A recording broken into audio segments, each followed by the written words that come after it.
All right, welcome everybody back to the ATB NFL Live Show, Wildcard Edition. Finally in the playoffs. Don't have to worry about any playoff scenarios, any of that stuff that gets way too confusing. We know who's in the dance, and now it's just about talking about those games, what else is going on around the league. Got Tony joining me today again, as always, and Zach as well. Missed you last time, Zach, but we're glad that we're able to have you this time. So yeah, I've had a nice couple days off, so I'm yeah, recharged and you're ready rested, to go. ready to go. Yeah, you're ready to go this time, so that's good. But so we do have obviously 6 games to talk about for this weekend coming up here. But just to start, we do have a couple things we want to talk about. First, of course, want to not just focus on the playoffs. There's a lot of stuff going on around the league. First of all, we want to talk about these head coach openings. So now that we're pretty sure at this point, outside of a playoff coach, being fired or retiring or something like that, which Brandon Staley. Yeah, he better win. I'll just say that. Outside of those jobs, Even which if he we don't know does, about, yeah, maybe. But even with those jobs, we don't know until after the season or after the playoffs. But we do know the ones that are open right now at this point in time. So we want to talk about those a little bit, kind of go over what we're thinking about the teams themselves, who might be good candidates based on who's being interviewed so far, things like that. So we'll get started off here. I actually want to start with the Cardinals job because that's the one that I think it's really hard for me to say, like, who is this a good job, a bad job, or an indifferent job? Because there's a lot of things that can kind of point to each direction there. I would say that the good part of it is that you are going to get a chance to kind of rebuild the team in your own image, essentially, especially if they get like a GM style coach or more of a guy that is trying to build out the roster itself and not just coach whatever roster is given. That would have a lot of potential, but you do have some pitfalls. Murray got injured late in the season. That's a concern, all that good stuff. And obviously there's plenty of reasons for it to be bad because they were just bad this year and they're probably headed more in a south direction than a north direction at this point. What do you do with DeAndre Hopkins, all that stuff? So I'm going to kick it off with Zach. What do you think about that job? Is there anybody you're looking at that you think would be a good fit? And then also just your general feelings on that opening. Well, the biggest thing about the Kyler Murray job, which is basically, what it is, yeah, That's a good thing to call it, honestly. Yeah, honestly, when can he return? Because we don't know when he's going to be able to return. There is a possibility with the way that sports science has advanced, with the way that medical has advanced, that he could return for the start of the season, but it's likely that he's going to start the season on the PUP. So he'll miss the first, is it 4 or 6? I think it's 4. It has to be the first 4 at least. Yeah. So he'll likely miss the first 4 games. That's what it's trending towards. I don't know if there's been any updates. He was supposed to get he did surgery, but I don't know what the results are at this point. So we're just waiting on that. So that's the biggest thing right now is Kyler Murray going to play? And if he does, how much of the season is he going? If he doesn't, how much of the season is he going to miss? Because your standard ACL recovery timeline is about 8 months, and it was right on the cusp of that 8-month timeline. Beforehand, afterwards, but that then you go into the other issues of JJ Watt's leaving. What does the defense look like now? There's been trade rumors for DeAndre Hopkins. Does he want to stay? If he stays, is he going to actually care and play if he doesn't have DeAndre Hopkins or if he doesn't have Kyler Murray? So there's a lot of questions. I really think you're not going to see any sort of coaching decision until they just determine the GM direction that they want to go in, because that would be kind of dumb. Granted, the Cardinals are a weird organization, so they kind of do what they want. I don't really know who. I'm not as plugged in for GM sources and who would be looked at for GMs and stuff like that. I'm a bit more oh yeah, I know the head coaching guys. But Brian Flores would be an interesting person if he wants to go and actually build a team and take over something. And I mean, they have I believe requested Sean Payton and D'Amico Ryans. There's just too many questions around the Cardinals right now that really cloud whether you want to be oh yeah, this guy definitely I could see his plan going. What do you think, Tony? So to preface this, we had an impassioned couple minutes before we went live talking about this Arizona situation and the successes or failures, depending on your perspective, of Steve Keim and Cliff Kingsbury, and just overall what to do with this team. And I think if you remove Kyler Murray from the equation, which he has been removed from the equation, I don't think he's going to play much of next season. We've seen ACL timelines. Players aren't fully themselves for, another 12 months. Maybe they can return in 8 months, but they're not themselves until 12 months. And you think about what Kyler does and how valuable his legs are to what he does. We've seen when he's hobbled by just like a light hamstring injury, he's a completely different player, and we see the offense just cradle. And so to think about what a hampered Kyler Murray would look like on this team, you are better off just sitting him. So next year is a punt, which means that the head coach decision is really weird, because if you want to bring in aggressive, like if you want to go aggressive and get Sean Payton, you'd have to trade down from 3 to like a middle of the first round pick, trade that for Sean Payton, use those other assets. That's one way to do it. But then you're giving Sean Payton, you're giving up a first round pick, and you're not competing next year. You have a full ass roster to build. The only thing you're excited about is the fact that Sean Payton's brain and Kyler Murray are together, which exciting for 2024, but you're punting 2023. I think a different route you could go is really just blow the whole damn thing up, because this roster is a bottom 5 roster outside of quarterback. They have one player on defense in Budda Baker that is good. The rest of them are throwaway pieces, with JJ Watt retiring and Zach Allen likely leaving in free agency. So you have nothing on defense. You have nothing on offense really in skill players. If you're trading away Nuke Hopkins, you're just down to Hollywood Brown. We've seen his health problems, his injury problems, and we haven't really seen anything out of guys like Rondale Moore or others. Zach Ertz is on a deal, but he coming off of a major injury. Spent a second on Trey McBride. He flashed a little bit at the end of the season, but not really showing anything of promise. I don't think you have talent anywhere on this roster. So I think the best thing they can do is trade Kyler Murray, let somebody else take on his year of rehab. You're not going to have him next year, so you can just eat the full 90 million of that dead cap and call it a sunk cost. Like, no matter what, he's not playing for you next year. So might as well eat it like that and go into a full true rebuild, because that's where this roster is. There's no hope for this roster if they even try to get aggressive and get a Sean Payton. I don't think it succeeds. So they might as well just tear it down and rebuild it. Wow. Yeah, so that's definitely the hit the reset button. Yeah, you hit the reset button. I think for me, what really this comes down to is, what do they want from a head coach for next year? Do they want to bring somebody in who they hope can build a culture there during that year where it is probably going to be, regardless of what they do, somewhat of a punt? Like you said, Tony, like you don't expect Kyler to play much at all. I think there's a chance he does if he really truly wants to. I think that they would like to get him on the field and get him back to trying to get back to full, 100%. But I would also totally understand if they kind of sit him for the majority of next year, even if maybe he could go if he's medically cleared, but they don't want to throw him out there behind a team that is, again, probably not going to be very good. I think if you go with a Flores or D'Amico Ryans, a defensive guy to try to build up the defensive culture, try to implement a system that can hopefully help the linebackers they've drafted, have not really done much for them, whatever it may be. If you go that route, I do think keeping Murray and letting him sit out most of next year and then trying to reset with hopefully a really good offensive coordinator hire and let him kind of take the reins again in 2024, I think that would make a lot of sense. If you go with the Sean Payton route, I do think that is where the kind of concerns come in, is because as much as Kyler would be a big fit with, like a really nice fit with them, and Peyton would be able to do a lot of fun stuff with him, I do wonder giving up the draft capital would hurt your chances to be able to rebuild the roster quickly. I don't know how much it's actually going to end up costing at this point. I don't know if the Saints are really, how much they really want to make sure they bend someone over to get this guy off their head coaching tree. Even though I know Allen is safe right now, apparently he's coming back. I still think they're going to want a decent amount for Peyton just so he can go coach somewhere. That's really what I think comes down to, is like, what kind of coach do you want? If you want a guy who can build up a culture quickly, if you think that's what he can do, then I don't think it makes any sense to move off Murray, because then you have to replace quarterback, which that's the hardest thing usually for a defensive-minded coach to get right, is his quarterback. Who does he want to be that guy?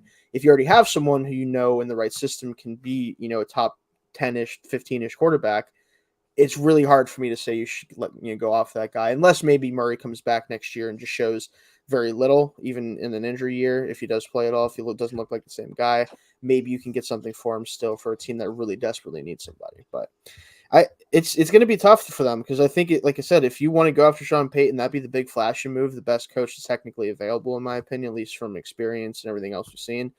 But you're going to have to give up probably more than I think is worth for a team that might not be good for 2 or 3 years. The issue with this job is it needs like a 2-month incubation period before it can really start like kicking off its search, because it needs some long-term questions answered before it can really start going down. Unfortunately, with the way that the NFL works, though, they don't get that luxury. They're going to have to do that now. Yeah, they're not going to because get if they have to wait candidates 1 they to 2 want, months, they're going to miss out on every single person that they want to hire because they're not going to be available. So as much as the Cardinals would love, they're going to have to hedge some bets here. And are they going to hedge the bets with the money and the decisions of knowing that they have the quarterback, like Shayne's saying, or are they going to hedge the bets on the side of Tony, knowing that the roster is pretty much bereft of anything else and it's time to shut it down and redo it completely? So it's just going to be which long-term decision they think has the more viability.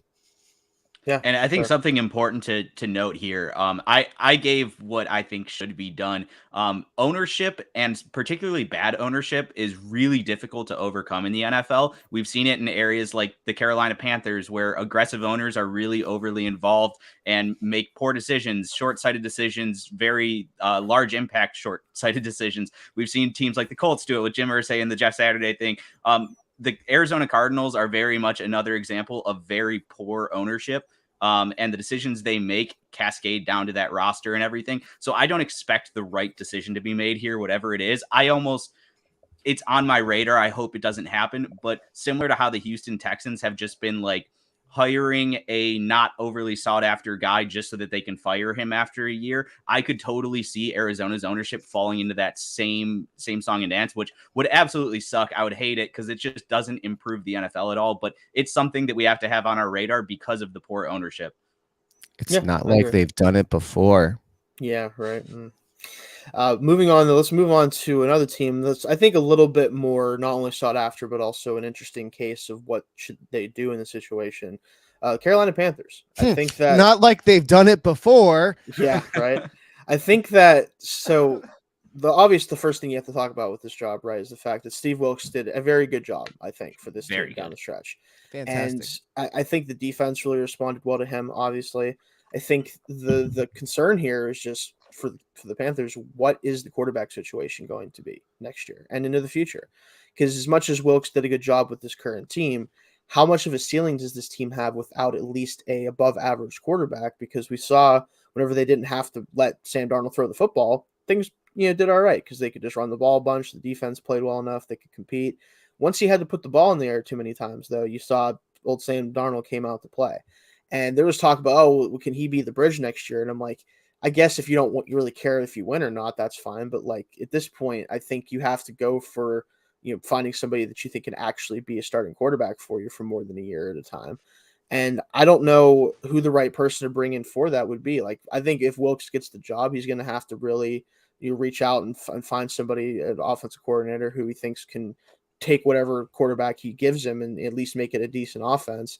And that's going to be a tough challenge for really anybody who gets a job. If it's not a play caller head coach, if it's not one of those kind of guys that they hire, it's going to really matter a ton who they bring in a coordinator to try to make this offense good enough in the meantime until they either find the quarterback, or if they find the guy they think they want this year, how quickly can they make him the guy, after Darnold or whoever it is, eventually gets replaced. But let me go to Tony. Can I go first on this? Yeah. Yes. I want to say let's go first here.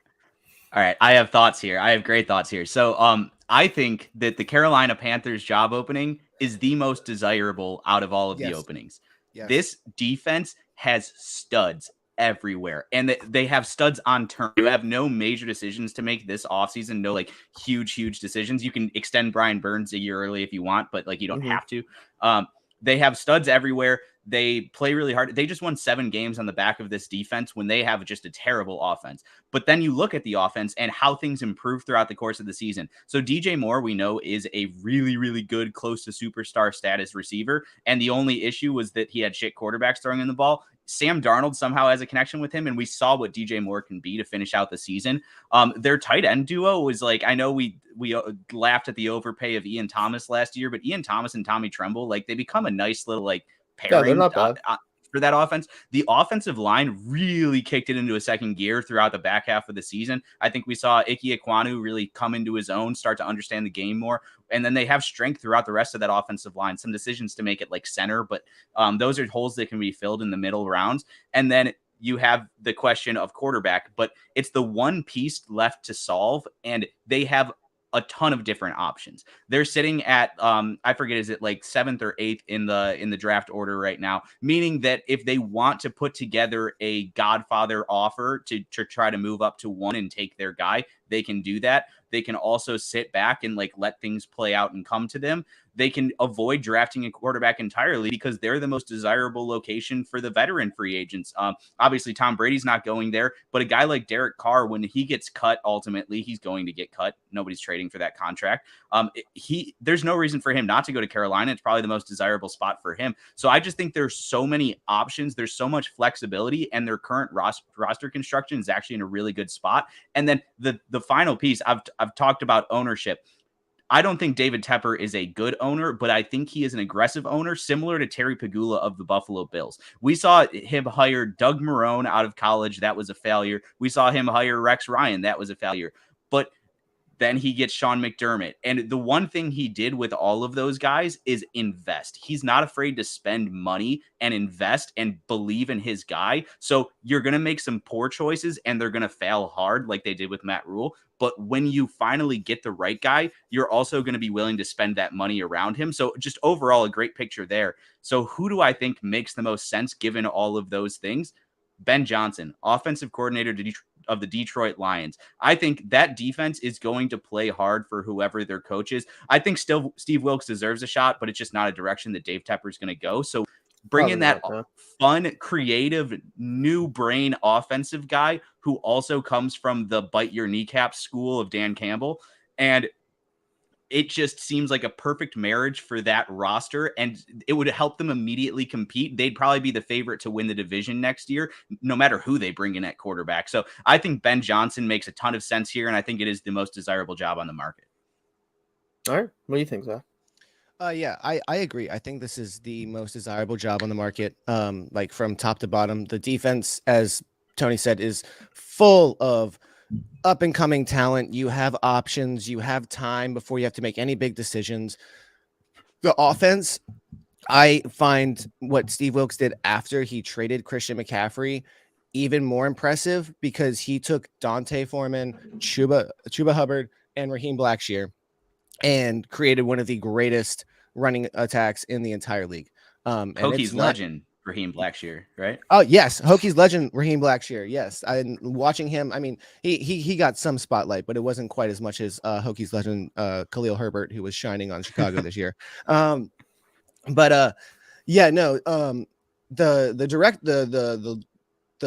ceiling for Carolina has so high to go, and it's really going to be dependent on what they want to do. And like you guys just said, unfortunately, as much as he deserves a shot, it does not seem like David Tepper is going to go with Steve Wilkes.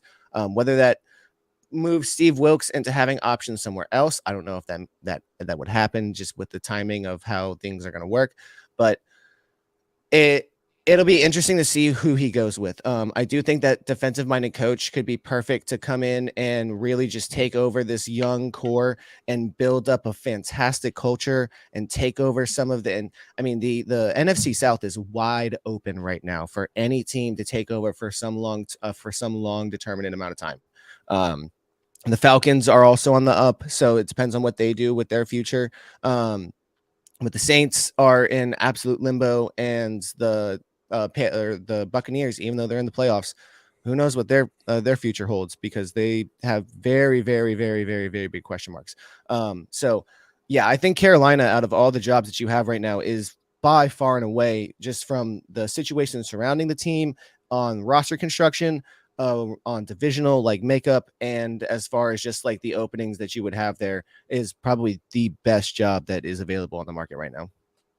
Yeah, I mean, I'm hard pressed to disagree. I think that I have two scenarios that I think I would like to see happen. Wilkes, obviously, this is assuming he doesn't get capped because I just don't think it's going to happen, whether that's right or wrong. I just don't think it will. I think Tepper wants to go in a different direction just because that's what he does. But there's really two paths that I would be interested in seeing. Now, I don't know if one of these especially would actually be the right thing to do, but I would be very interested in seeing it happen. D'Amico Ryans, I think, is the guy they should hire if they're going to go defensive-minded coach. That's the one I would like to bring in. I think that he, is ready for that position, and I think he could bring a great defensive scheme to that defense that's already very talented and maybe amplify them even more. And I think he's the kind of guy that, coming from a Shanahan tree, he knows what to look for in an offensive coordinator to bring someone in who can, get the running game going again like they did last year, but maybe a little bit more diverse. And they can also try to find a passer that can make the passing game work with that Shanahan style scheme. I think that that's ideally what you'd want to see if you're just trying to build a baseline of an offense and then really lean heavy into the defensive mindset, really lean heavy into all your talent you have on that side of the ball, and then let the offense kind of come around as you go. That I think would make a lot of sense. But there is a specific situation I would find very interesting, and I haven't watched enough of this player yet to actually determine if I think this is smart, but I see a potential with it that would be very fun for me at least to watch. You hire Shayne Steichen, the Eagles offensive coordinator. You let him bring in that pass run quarterback game that he's been doing with Jalen Hurts, and you draft Anthony Richardson out of the University of Florida. That would be incredibly fun to me, in my opinion, because I look at the way Richardson ran. I've seen a lot of his games. I still obviously have questions about him as a passer early on in his career, but all the physical ability to pass is there. It's just going to be figuring out, what kind of scheme he can understand easily and can work, well, especially if he has to play early.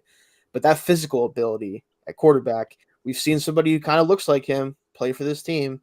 Not going to make that comparison necessarily, but that's the kind of guy you're getting physically, at least from a running ability and the ability to just fire the ball down the field.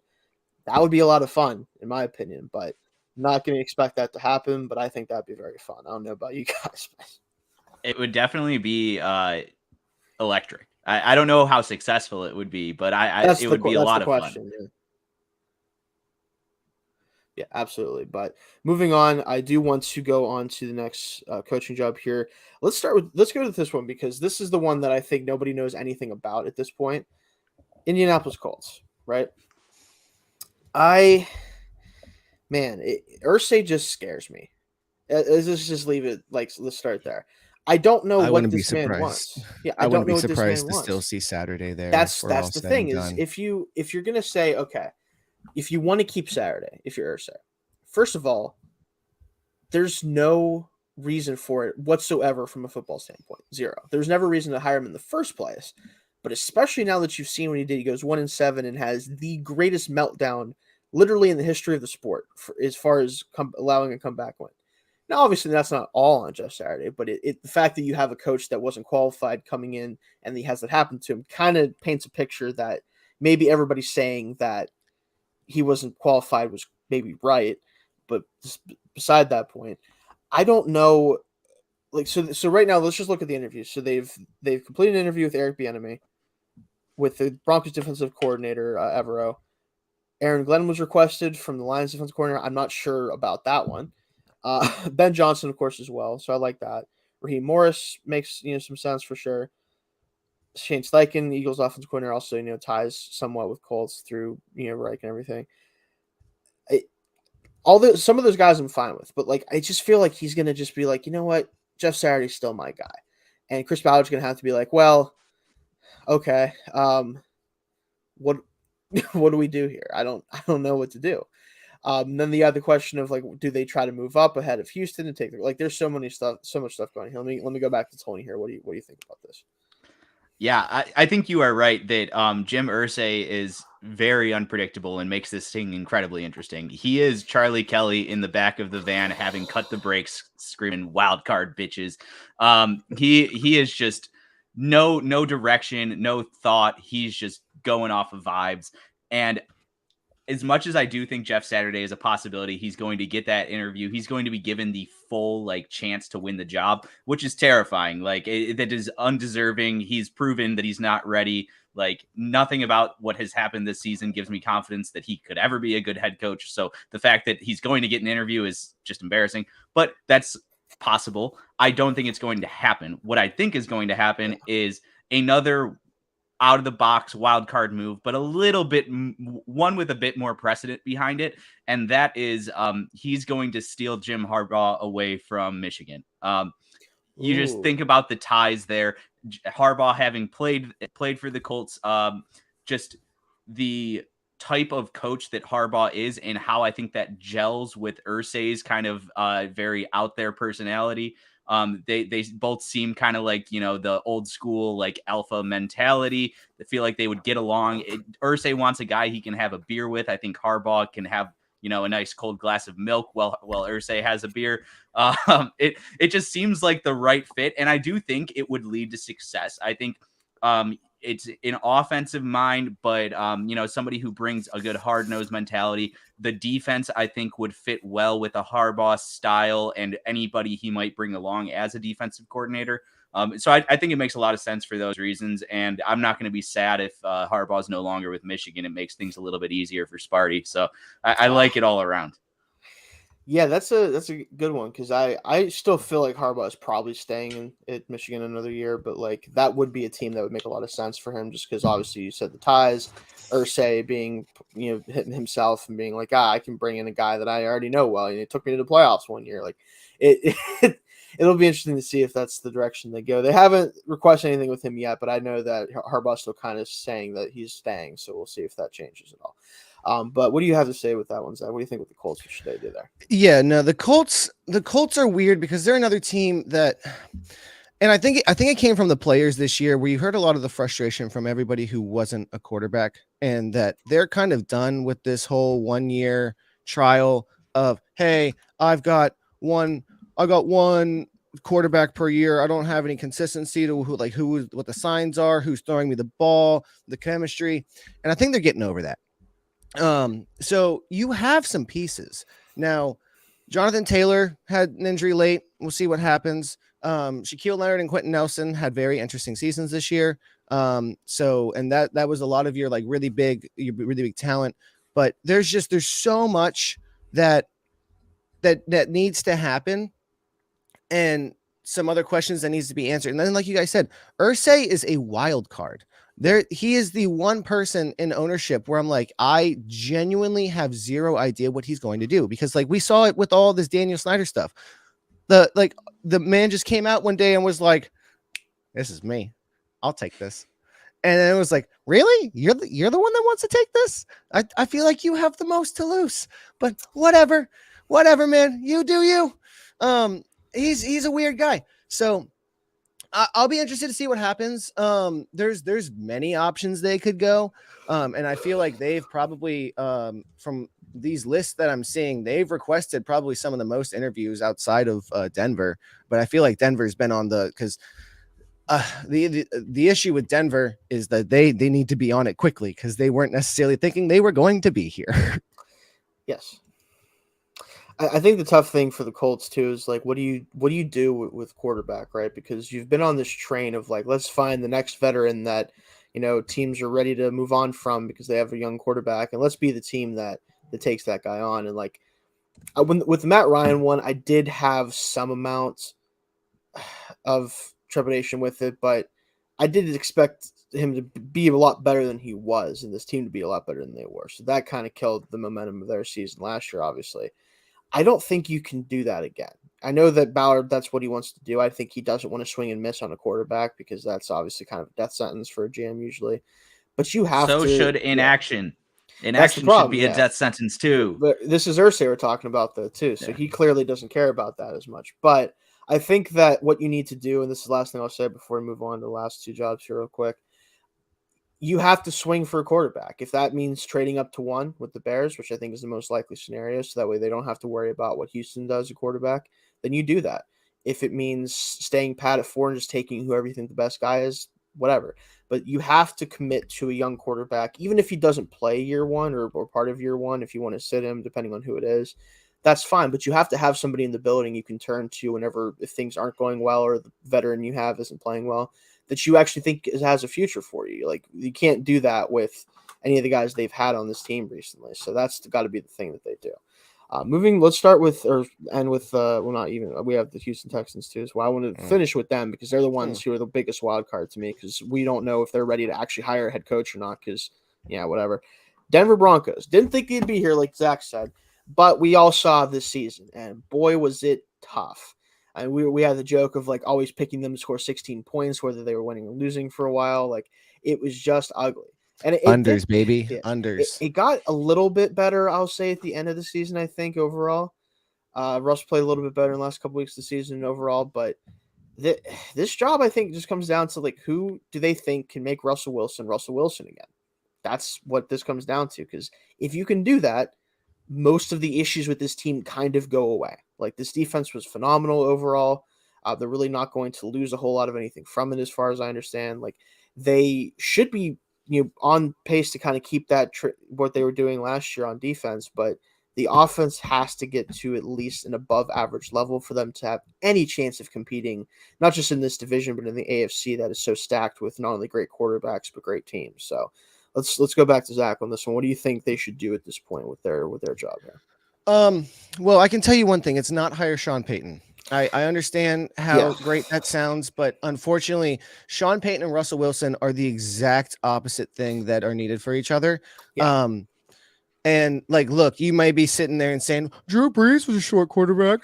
Yeah, I'm sorry. They're not the same quarterback. We have to stop comparing height. So no, do not get Sean Payton in Denver. That would be awful. It would be a replay of what we're seeing this year, because you're going to be asking Russell Wilson to do things he cannot do. Anyways, I think that they should get Jim Caldwell. Ooh, I like that.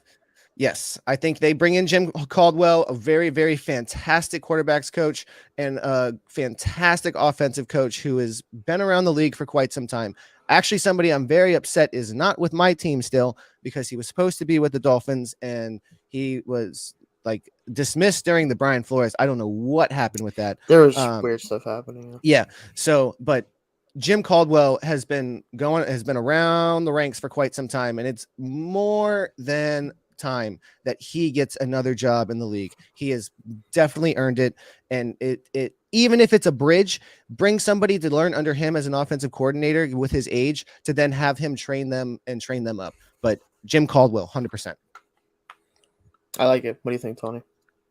Yeah, I love that idea. I think I'd be really excited to see how that plays out if that were the case. I was looking at things in a bit of a different direction, and I'm kind of chalk on this one. I'm with what the betting markets say. I think it's going to be Dan Quinn. I think that Russell Wilson and Dan Quinn had a really strong relationship when they were together in Seattle in the early days of that Legion of Boom era. Dan Quinn went on and had success with the Atlanta Falcons, obviously had some failures as well, but I think he proved that he's definitely worthy of a second shot as a head coach. And then everything he's done in Dallas has just been incredible. He's really just built up a strong defensive unit there, turned a weakness into a real strength and kind of something that carries the team. Players love him. Players love to play for him. Russell Wilson loves him, which I think no matter what, right or wrong, Russell Wilson is a sunk cost that the Broncos are going to have to continue to build around. They're going to have to try to satisfy him before they think about anything else. So Dan Quinn makes sense from that perspective. The issue I have with that, with this idea, and I do think this is ultimately going to happen, but the issue I have is that you already have a stud defensive coordinator in Hiro Evero. That means he's probably gone. I know they blocked a request from the Falcons to interview him for their defensive coordinator position after Dean Pease retired, but you're probably going to end up losing a really young, talented, promising guy unless he's willing to stay and be the defensive coordinator under a defensive head coach. Offensively, I don't think you keep Justin Uten, I want to say it's pronounced, but I do think that we've seen performance increase under Justin Uten, the new offensive coordinator, or at least now that he has more control. So it gives me confidence that Dan Quinn will be able to find an offensive coordinator that can have success. It makes me think it was more of a Nate Hackett problem. Like Russell Wilson, bad in his own right, but Nate Hackett only made it worse. So I think that this is where they're going to go. They're going to get Dan Quinn, the level-headed defensive guy, and then I really just hope they knock the offensive coordinator higher out the park. Yeah, I would like to see that too. I think that's a good option for them because, again, you already have the existing relationship there. You don't have to worry about Russ being weird about it or whatever his deal is. Not that you probably should care based on the way he's playing, but I think at the end of the day, you need to bring in whoever it is at head coach or offensive coordinator with a defensive head coach who understands Russell Wilson is not a pocket quarterback in the sense that, yeah, I mean, he obviously can throw from the pocket. He does that. It's not like he can't throw at all. But whenever he's forced to stay in the pocket, which is what was happening with Hackett for most of the year and trying to just, nickel dime defenses and try to do everything like that, he's just not that kind of player. You take away a lot of what makes him special when you do that. And yeah, that might hurt him down the road in this contract because eventually he's going to start to slow down as far as his ability to scramble and run and all that stuff. But while he can do it still, and he showed it at the end of the year, I think that's whenever he really started to play better is when he started playing his game that we saw with Seattle for all those years.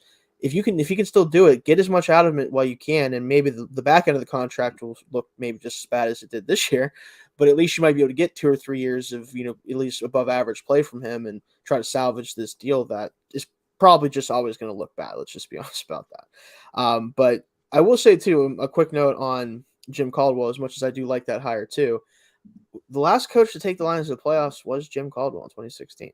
He's still the last guy to take the Lions to the playoffs, which should have probably been this year with Danny Cameron, but Seattle had to steal that away from him. But yeah, I think he definitely deserves a job, and that's why I think I really like your idea with that, Zach. I'd love to see him go there. I think it'd make a lot of sense. You want a veteran, guy for a veteran quarterback as well. So, and the last one we'll talk about real quickly here, and we'll probably just go right into the games. We'll save. We were going to talk about all pro teams.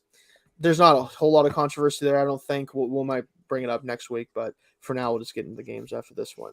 With Houston, what do you do with this situation? Because we know that the last 2 years, they've pretty much hired guys with the intent of firing them at the end of the year, even though, honestly, I don't think they should have fired Culley last year. I really don't. I don't think he did a bad enough job with the roster he was given. I would have liked to see him be given another year.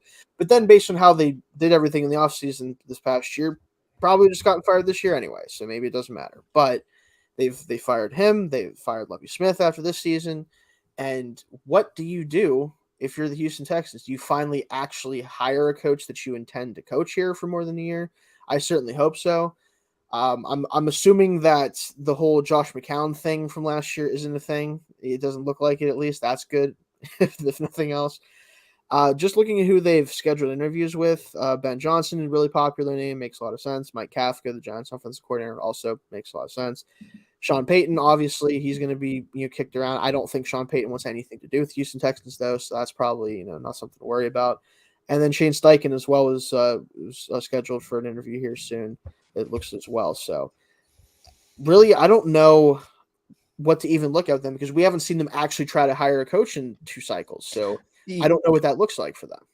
Yeah, no, I was going to say, I think it depends on what Houston wants. And I don't know if I necessarily know what Bob McNair wants at this point. Does he want to build a football team or does he just want to keep just sending 22 guys out in the field every week and hope for the best? I mean, haven't really seen much from Easterby. Haven't seen much since he's been given full power. Well, he's gone, I think. He's gone. Oh, yeah, because it's Caserio now. Finally. Yeah, because it's Caserio now. And exactly, you can't keep up with it because it's just a bunch of like buttoned up dudes in suits and ties that you're just like, okay, fun. That's whatever. Yeah, I feel bad for the actual players because I know that they like Brandon Cooks had a really tough year this year.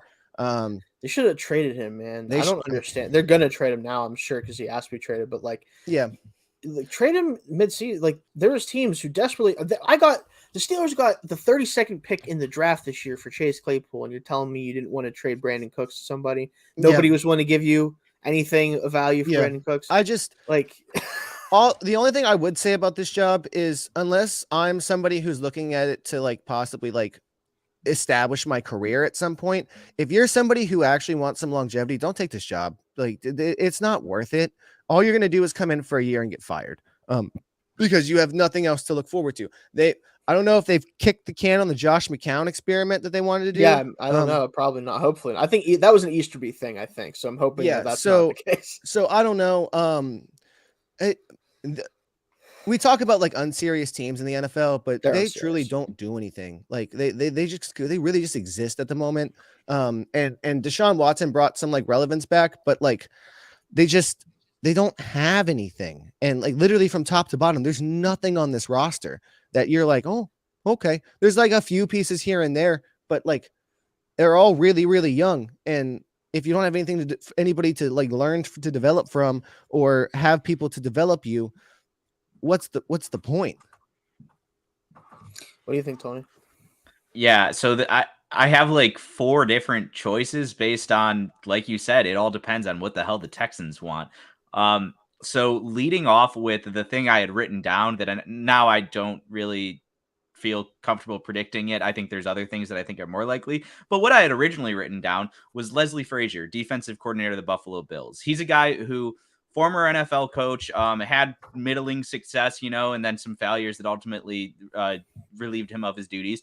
But he's been a rock star in Buffalo. Players love him. Players have always loved Leslie Frazier. They play hard for him. He cooks up defense. He just knows how to do it. He knows how to defend this modern NFL and get a lot out of players, especially like low drafted players, which I think matters a lot when you're trying to rebuild a team.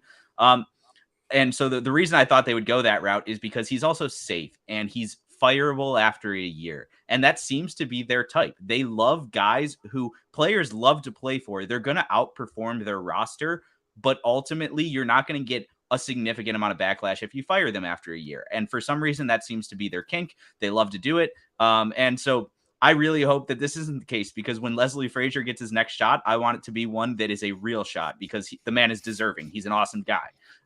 But so the other things that I think could happen, I actually think Sean Payton isn't super unrealistic on the grounds of giving him full control. And it's a just blank slate roster.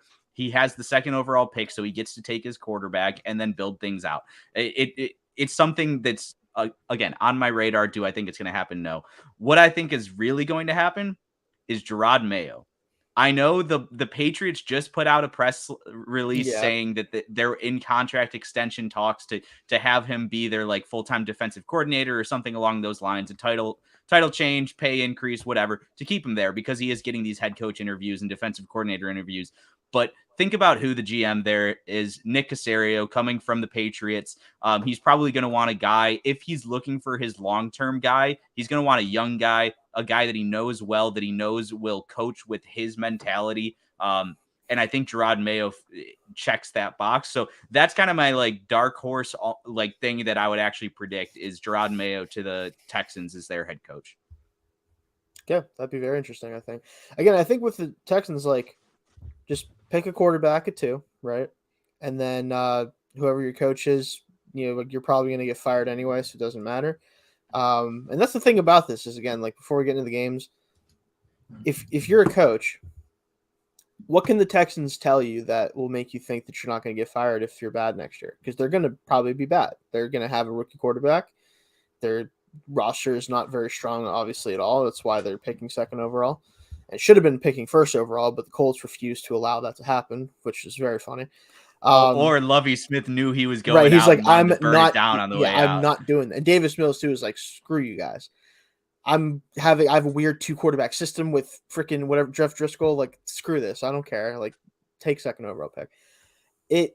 It's a tough spot to be in if you're a coach to even take the job, because you basically have to be okay with the idea of not having a job after next year, which, I mean, if you're Lovie Smith or if you're David Culley, maybe you were, because you got a chance to be head coach for a year.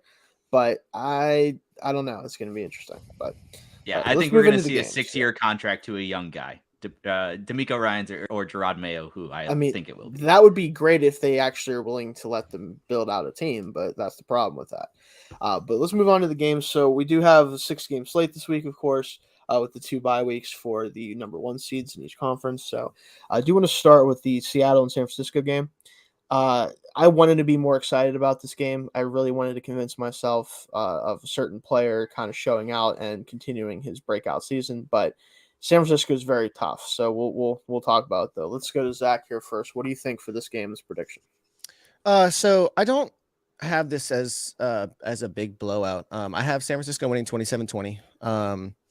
I think that the postseason moment will hit Seattle a bit, because I think they're a bit surprised to be here, given the whole trajectory of everything. And I do think they show out a little bit. The defense shows up a bit. But in the end, San Francisco's a fantastic team. They, from top to bottom, I believe they are one of 2 teams in the NFL that have top 5 in both offensive, or no, wait. Yeah, top 5 in offensive and defensive EPA. I believe so. Yeah. They're fantastic. It does not seem to matter who not Joe Flacco. What the heck? Kyle Shanahan has at quarterback. Yeah, I don't know. That one just like crept into my mind randomly. I don't want to talk about Joe Flacco right now. Yeah, no. You know why. I want to talk about Joe Flacco, but I mean, yeah, but no, it doesn't seem to matter. I mean, well, shoot, Kyle Shanahan could have Joe Flacco in his offense, and it wouldn't matter. Yeah, but yeah, San Francisco's got a nice little run here that they can run on. I wouldn't surprise to see them make it to the NFC Championship game, and we'll see what happens there. But yeah, 27-20 San Francisco. Boom. All right, what do you think, Tony? I've gone through a lot of feelings on this game. My initial reaction when I saw it on the schedule was like, yeah, 9.5-point favorites. That makes sense. It's going to be worse than that. Like, it's going to be a full on blowout. Then I saw the rain today, and apparently it's just torrential downpour in San Francisco. It's not going to be a normal weather game. And I think that equalizes things and makes things difficult on a rookie quarterback who isn't really known for his arm strength. We've seen Brock Purdy come in and really overperform. He's been incredible. He's hitting throws that nobody in the Shanahan offense has hit since RG3. Like, he is doing some things, but I don't trust him yet. I don't know when that moment will come for me. Maybe it's a Super Bowl run that takes it, but I do not trust him. And this weather equalizing things, making things ugly, makes me think this game could go a lot of directions. The most recent game they played, December 15th, so this is already in the Brock Purdy world. 49ers won 21-13 in Seattle. I think that's kind of like a good gauge of where this is. I think it's going to be low scoring, meaning that the 9.5-point spread is a little aggressive. I have San Fran still winning 21-17, but it wouldn't shock me at all if those scores are flipped. I think Geno Smith versus Brock Purdy in the rain, a lot of it's going to come down to which running back takes over the game, which defense makes an incredible play at the right time. And the 49ers have a much better shot at doing that, but Seattle's going to be in this game because of the weather. Yeah, I do think that's a good point. Weather does tend to equalize all, right, to a certain degree. I think it does make the game much more unpredictable in terms of who you can really predict win. I do obviously want to give the edge to Seattle, or not Seattle, sorry, San Francisco here. I think that even with Purdy out there, I do not trust him as well. I actually wrote something for Around the Block about how guys like him will always eventually fade away, unfortunately, and I expect that to still happen with him at some point in the near future. Maybe it's not in this playoff run. Maybe it takes something happening next year or whatever it may be. But this is just it's a tough situation to go into weather-wise for a guy that does not have the physical talent of a starting quarterback. He just doesn't. Where Geno, believe it or not, as much as we've seen it this year, he does have that physical talent as a thrower. I think that he can cut through this weather to make some big throws if he needs to. Purdy will have a harder time doing that naturally just because of his talent level. I think it might not matter, though, because, again, you have a team that can really run the football, that can do some fun things with their receivers and other stuff to kind of get the ball in their hands without making it a difficult throw. The scheme will eventually win the day, and San Francisco will win, but I do think it's going to be close, 24-20. I think that they'll get it done, though, at the end of the day. Moving on to a game that I would really be more excited about if a certain head coach did not make a decision that he did. Chargers at Jacksonville. If Mike Williams is playing in this game, so much more interesting to me because I think that the Chargers offense really does go as he goes to a certain degree because Keenan Allen has fallen off a little bit athletically. Not that he was ever a huge, athlete to begin with in terms of how he won, but you can tell he just isn't the same player as he was a couple years ago. It does hamper their offense, and I think it's honestly going to skew the game to a certain degree. But let's go to Tony here. What do you think for this one? Yeah, I think you let off with the most important thing in this game. The Chargers offense is at its best when Justin Herbert is aggressive, and he's not often aggressive. Justin Herbert is at his most aggressive when Mike Williams is on the field and he knows he can chuck it up to him. You take away that, and we've seen what this offense is without Mike Williams. It's much more dink and dunk. There's no more chunk plays. Very unlikely that there's going to be any chunk plays now. So that means you have to be perfect moving the ball 5 yards at a time the entire game. And that's really hard to do, especially against an aggressive defense that focuses on those impact plays. They're going to give up a lot throughout the game, but they're going to get impact plays. Tyson Campbell is going to lock somebody down in man coverage and get a hand on the ball. Josh Allen is going to get a strip sack or something, that they make plays. And so if you're dinking and dunking the entire time, you're not going to do well. We saw these teams play, and now it's week 3. You can't put too much stake in it, but the Jags went into LA and steamrolled them 38-10. Austin Eckler was held to nothing on the ground. He had almost 50 yards through the air, but that's still just dinking and dunking. the Jaguars offense was getting explosives. I think James Robinson was still in the fold there, and that type of running back actually helped in this exact game. So we'll see how things change with it being ETN show. But I think the Mike Williams injury matters a lot because of the need for chunk plays against this defense. So I have Jacksonville winning 24-20. The quarterback duel is going to be the story, but the Mike Williams absence is going to be felt, and the Jags are going to be able to get it done late. Yeah. What do you think, Zach? Yeah, I definitely think the Mike Williams loss hurts, but I don't think it hurts necessarily in the long run as much as a lot of people think. Only because my big thing about this game is Jacksonville wants to pass the ball, and the Chargers' pass defense and defense in general has been fantastic over the last half of the month or last half of the season, really. And that's it. That's what they've been doing and what they've been relying on. Derwin James is great. I'm more entrusting of Justin Herbert with Josh Palmer and DeAndre Carter. They have shown that they could come on and fill in some of those gaps. You still have Austin Eckler. You still have Keenan Allen. I'm a bit more trusting of Justin Herbert and against the Jacksonville secondary than I am Trevor Lawrence against the Chargers secondary, which is why I do have it a close game. I have it 24-17. I think it's gonna be like a 17-17 game, and then get the ball down at the end of the game, and you give Justin Herbert one final drive, and he goes and wins you the game. The Chargers are gonna be interesting, and it's more of an underlining why Brandon Staley is lucking out on not getting anything that's coming to him because he has Justin Herbert, and everybody is just so enamored with, look at how great he's progressing. Look how the team is doing. Brandon Staley doesn't need to go. But yes, no, he does, because there was zero reason to play any of your starters last week, as it did not affect your game. You could have had Mike Williams this week, and then you played them into the fourth quarter. You didn't even set him at half. What are you doing? So yeah, for a guy who actually, also speaking on the coaches, I left out in a very important part of my analysis, the crux of it all. Two similar teams. Am I picking Doug Peterson's playoff success or Brandon Staley's playoff inexperience? And Doug Peterson gets the nod there. That leans into my score prediction as well. Yeah, for me at this point, I do think that the Mike Williams injury is the reason that they're going to lose. And I think it's because, again, Joe Lombardi is a travesty as an offensive coordinator with a quarterback as talented as Justin Herbert. Even when Mike Williams is in there, he does not have any inclination to throw the ball past 5 yards. I don't understand why he has a howitzer and is using it to shoot little squirt gun shots at people across the field. It doesn't make any sense for the offense to be the way that it is. And part of it is they don't have true speed, and they need that. And I think that's one of the biggest things they need to work on next year to give him more opportunities to throw the ball down the field.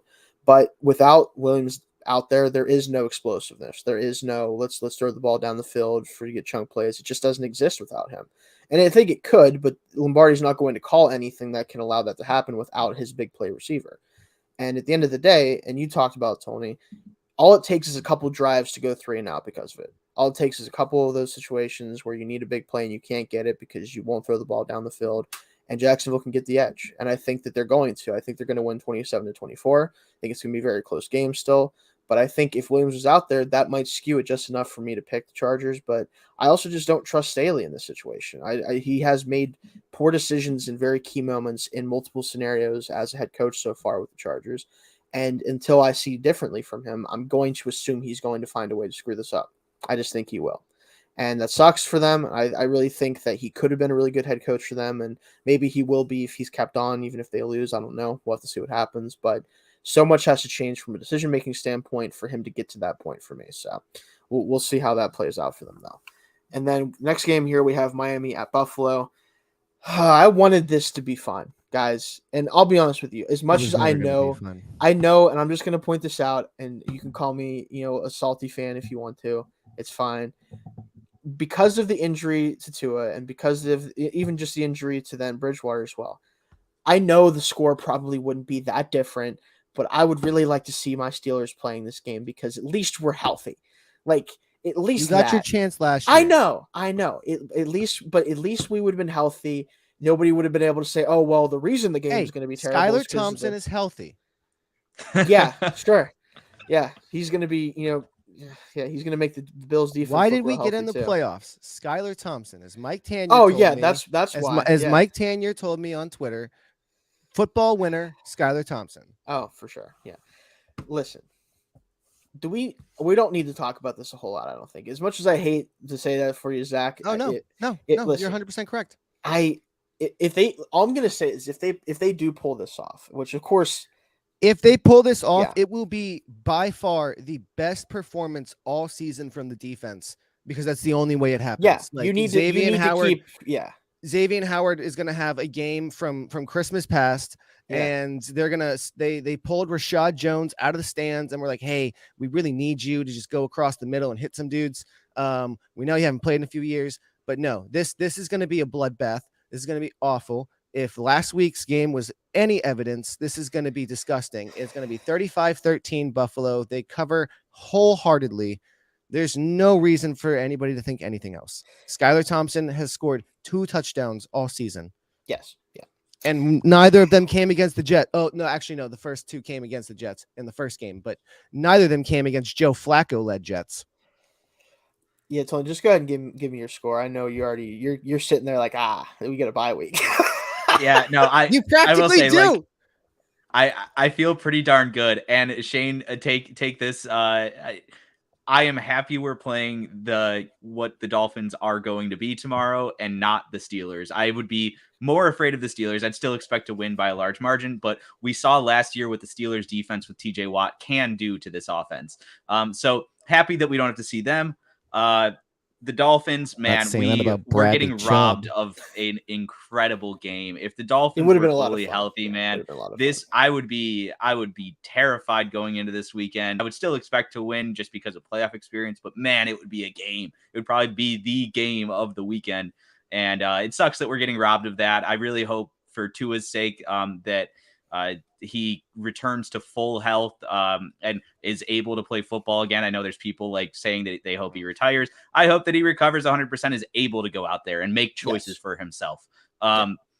The game doesn't require much analysis. One team is healthy and has their quarterback. The other one doesn't. I think you can still maybe get a deep ball to Tyreek Hill or Jalen Waddle, and their speed can do damage, but it's not going to be enough. I have the Bills winning 38-17, and man, it just sucks what this game could have been. Yeah.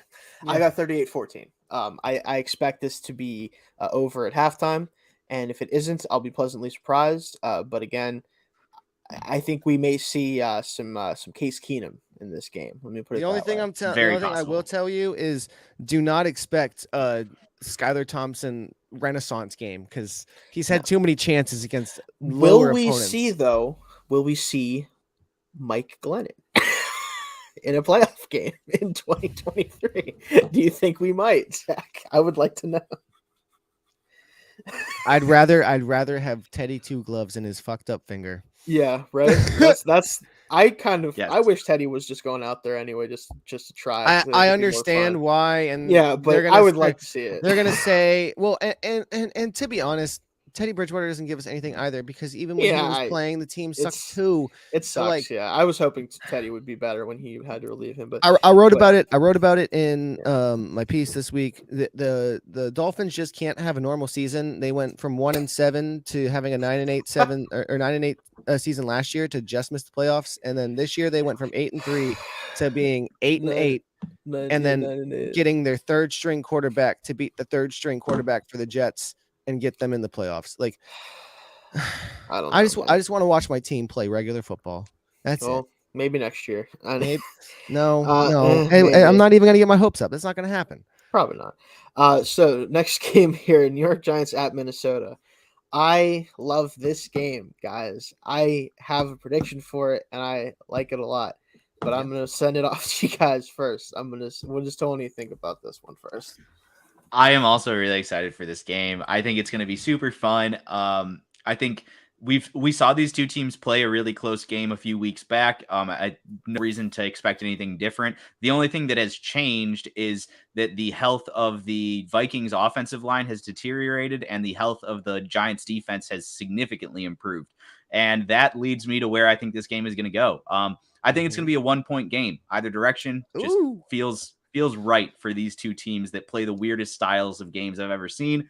And I have the Giants winning 21-20. I think that the run game with Daniel Jones is going to do a lot of damage, and I don't think they're going to have to score a ton of points because, yes, Justin Jefferson is going to eviscerate them, but he eviscerated them last time and they lost by 3 points. And this time their pass rush is healthy at full strength going against an offensive line that has no center and is missing Brian O'Neill on the right side. And that matters. That matters a whole hell of a lot. So I do think the Giants can pull this one out. What do you think, Zach? Yeah, no, I have the Giants winning 24-21. You have the exact same team on the field right now. They are the exact same team. Very, very, very deceptively good. They've won some games, but if you dig a little deeper, should have been a lot more losses. And the game that they played, really, you could argue, could have gone to the Giants because, as you said, they lost by 3 points on a 61-yard field goal as time expired. It's like we're not even talking about like they kicked the field goal at 2 minutes left and the Giants couldn't do anything. Like they literally, like the Minnesota Vikings pulled it out of their butt. So no, I think that the Giants pull this one out. And they get their revenge. Ironically, all 3 games on the day on Sunday are rematches, yet only 2 of them are divisional games. Which is I think funny. actually the entire wild card weekend is rematches. I think all of these teams everybody have has played played each other. Shoot. Every single team has played each other at least once, yeah. And then a couple of them are three-peats. It's awesome. Yeah. That is pretty sweet. I didn't realize that. Some of them won't be super fun, probably. We'll get to yeah, no. Yeah. Yeah. Well, see, you got lucky, Tony. If you guys were 2-0, hard to beat a team 3 times in one season. Exactly. It is. But yeah, no. I think the Giants pull this one out. There's just a lot to like about them going into the future. I really think that they're starting to get things put together. And like you said, that offensive line is just, the health isn't the greatest for Minnesota, and the defense is awful. The defense is awful. I don't care if Patrick Peterson is on the defense. It's awful. Well, Zach, you and I are twins on this one. 24-21 Giants, which means it is a clean sweep for the Giants picks-wise, which means if they don't win, it's our fault, guys. We jinxed them. They're not the favorite, so look for national media. That's the one you got to worry about. Yeah, exactly. Anyway, Giants, I do have them winning. I think that honestly, just in a situation like this where Minnesota is really not trending in a great direction, especially to the end of the year, they had that just awful Packer showing, which I don't even know what to say about that whole thing. Obviously, they beat the Bears, but like the Bears weren't trying to win. Obviously, they had Nathan Peterman out there at quarterback. Like I feel like the momentum is with the Giants. Like they didn't have anything to play for last week, so they didn't have to worry about it. They could just rest up. They are rested up. They're ready to go, and it feels like everything is trending their direction. I mean, maybe Minnesota can pull this out because they were the better team in the regular season. Although I don't think they're that much better than Giants are anyway. I just don't see it happening for them. I think Minnesota's gonna have a lot of question marks going into the next season, and this really good regular season isn't going to end up meaning much of anything for them, which is unfortunate for them. But moving on to Baltimore at Cincinnati, another game that should be much more fun than it is, but as we all know, it will probably not be just based on last week's matchup. But I'm going to go to Zach on this one first. What do you think about this one? Yeah, talk about another disappointment just because of everything that's gone on with the quarterback situation, and we don't even know if Tyler Huntley is going to play. Yeah. And that's even more upsetting because then it's like, this is just the Dolphins game all over again. Cincinnati is on fire right now, and I know that Joe Burrow's 2 worst performances of the season came against the Ravens, but they still scored a good amount of points last week in week 18, and I don't necessarily see anything that's going to change between those 2 matchups.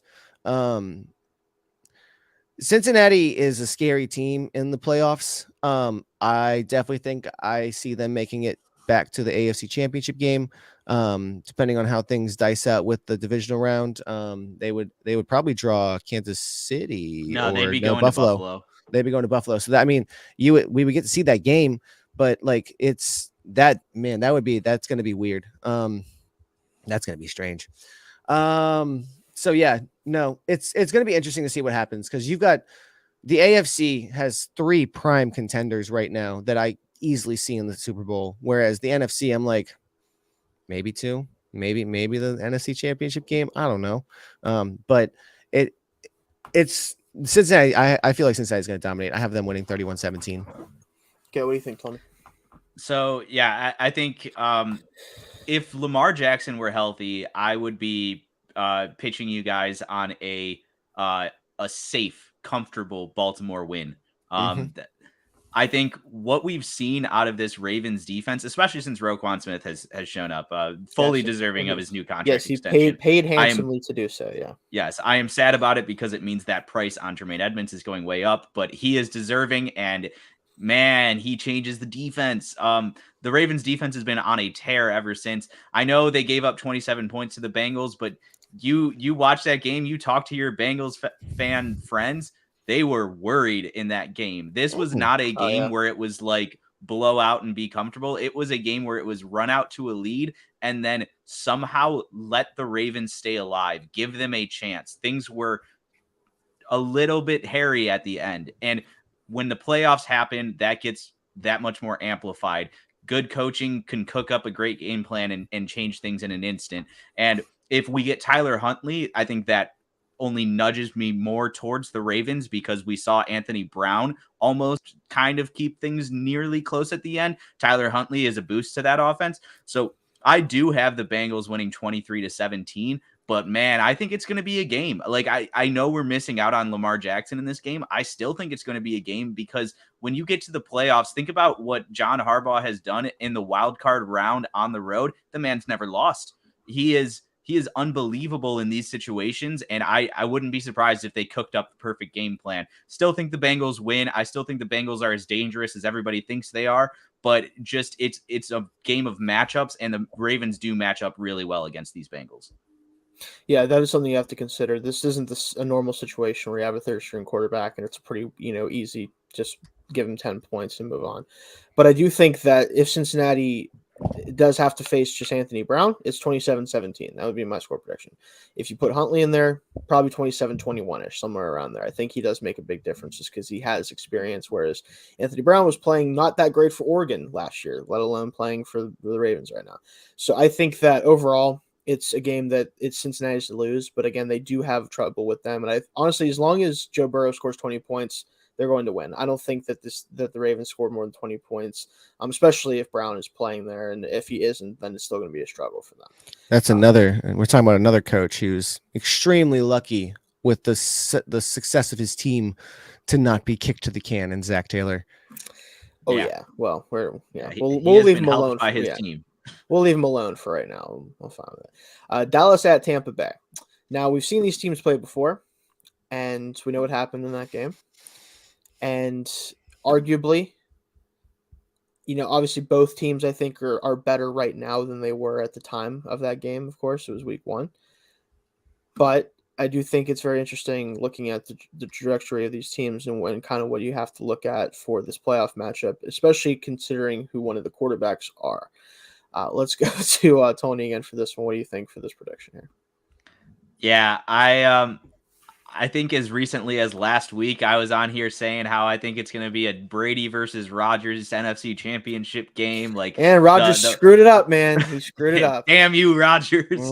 But no, in all seriousness, the Tom Brady, I still have some belief in this Bucs team. I think they are surging at the right time. I don't know if resting their starters was necessarily the right move. I know they played a little bit of the first quarter and then just laid off. I honestly think this was a team that did need a full game out of their starters momentum into the playoffs, even though their spot was locked up. So I want to be able to pick the upset there. It feels like I should pick the upset there, but I do have Dallas winning because I think they are just a much better team. They're stumbling. The Bucs are kind of surging, but also stumbling. But ultimately, talent wins out here, and the Bucs defense isn't really going to be able to stop what the Cowboys want to do on offense. And the Bucs offense, I don't know if they can really take advantage of the matchups here. So I have Dallas winning 27-23. I think it'll be a little close, but Dallas ultimately gets the dub. And whoever wins this game is at a big disadvantage going into next week with it being the Monday night game. So we're probably going to see Dallas, at least in scenario I've predicted, travel then to San Francisco. So that would be tough on a short week for them to have to deal with. But I do think they narrowly squeak this one out. All right, what do you think, Zach?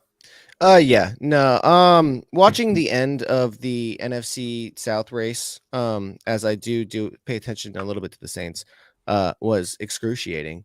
And kind of why, like, look, I understand it's Tom Brady, but eventually that mystique has to end when the rest of the team is just not up to par. And there's a lot of areas of concern for Tampa. However, I think the bigger thing here for this game is with the way that the Dallas has played this season. I think their pride is going to be a bigger thing that factors into this, to where they don't want to lose this game. They were really, really hoping that they could compete for the first overall seed and take out Philadelphia and flip all that stuff. And then all of a sudden that came out and they fell flat against Washington. I honestly feel like that Washington loss is going to be a massive boon in their favor, to be like, look, we can't play like this again. We had everything to play for, and we just kind of just let it disappear. Dak Prescott needs to play better, and that's really the crux of everything. And that's been the conversation that we've been having for the entire year.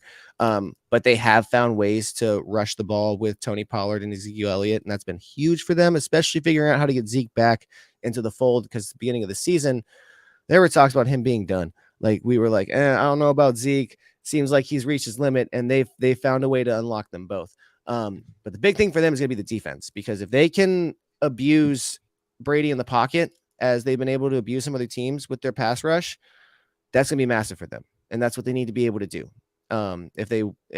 I have them winning a close game of 30-24, but if the defense can actually like batten down the hatches and just light up Brady, I've actually found it hysterical to see him do all the complaining he's done the past few weeks, because he's been throwing temper tantrums on the field and getting nothing.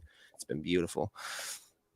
So, as much as I definitely agree with pretty much everything you guys had to say, I'm taking Tampa in this game, and it's because of who their quarterback is. That's just what it comes down to.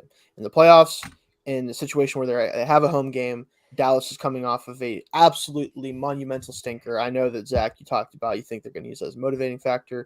I do not trust the mental toughness of this team. I do not think they're going to take that as a positive, and they're going to look at it and say, hey, we have to go out and really show what we can do. I think they're going to fall flat on offense, and I think it's going to be enough for Tampa to squeak by. Maybe it's the last-second field goal, as is Tom Brady style. But ultimately, I think McCarthy is going to make a bad decision at some point. I think that Dak, unfortunately, is probably going to make a bad turnover, or his team is going to make one, whether it's a drop pass or whatever it's been. Feels like that's just kind of been his luck and the team's luck recently, and it plays into Tom Brady's favor. We have to watch him play yet another playoff game again next week, and maybe that'll be the last one. I don't think I like them in really any other matchup that they might have the rest of the way. But I do think Dallas is going to once again disappoint in the playoffs. And I think hopefully for them, that leads to a different head coach for them next year. I think that'll go a long way. But that's where I'm at with them at this point. But I would be very happy to see Tom Brady sent home, and maybe forever, but also possibly to Las Vegas for some reason. Is maybe we'll get to that at another time. Yeah, that'll be another time. That's where I'm going to cast my vote. Yeah, that's the thing. Two things I want to note before we go off here. This is just stuff I saw while we were recording. Apparently, Geno is staying in Seattle next year, whether it's on a franchise tag or a new deal. That came out recently, which I expected. Deserved. But glad to hear that. And then apparently, I don't know. I haven't read it yet, so I don't know who's saying this or where it's from.